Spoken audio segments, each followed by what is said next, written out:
Enkya ya leero abatuuze abaakosebwa mu njegeya gw'ekiteezi kasasiro bwe yabumbulukuka n'aziika amayumba gaabwe omwaka oguwedde bakedde kwegandaga ne bassaawo weema ku kasasiro waggulu nga baagala okudda mu bifo byabwe.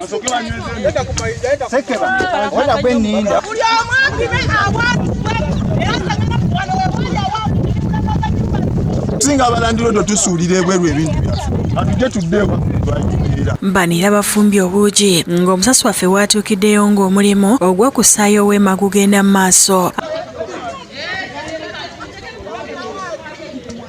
Twali tugenze okupangisa kakati tukomyewo katubeere wano ewaffe kubanga abaana tusula mu nguudo lwaki tusula ku luguudo nga tulina ewaffe. Tufune emikeeka gyaffe twebake wano eno kuba kati ekyo kyendaba kye tuyinza okukola ki ekiyinza okutuyamba kuba tusuze ku street tukooye katukomyewo ku ttaka lyaffe gavumenti emanyi kyeneetukolera. Abalala balabiddwako nga beetisse ebikunta byabwe okubitwala we bagenda okusula mu nnaku ey'ekitalo.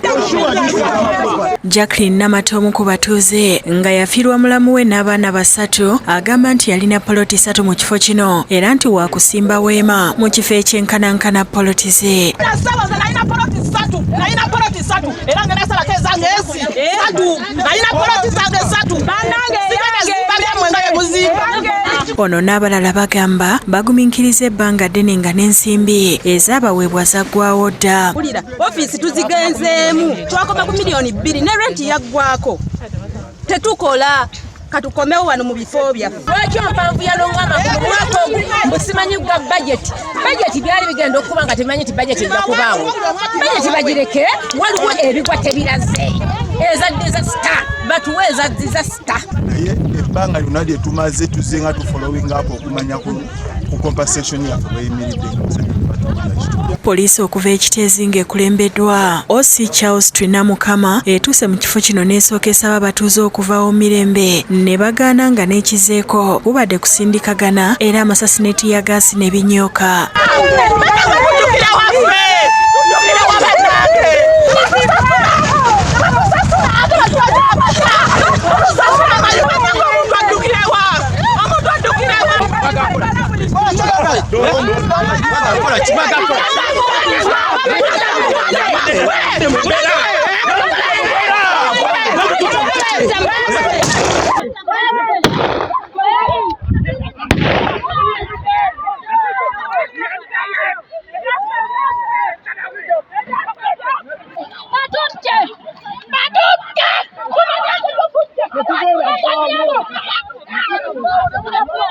Abatuuze basigadde bawera nti nabo si baakuva mu kifo kino nga n'abamu balabiddwako nga batudde wansi wakati mu kukkoloma.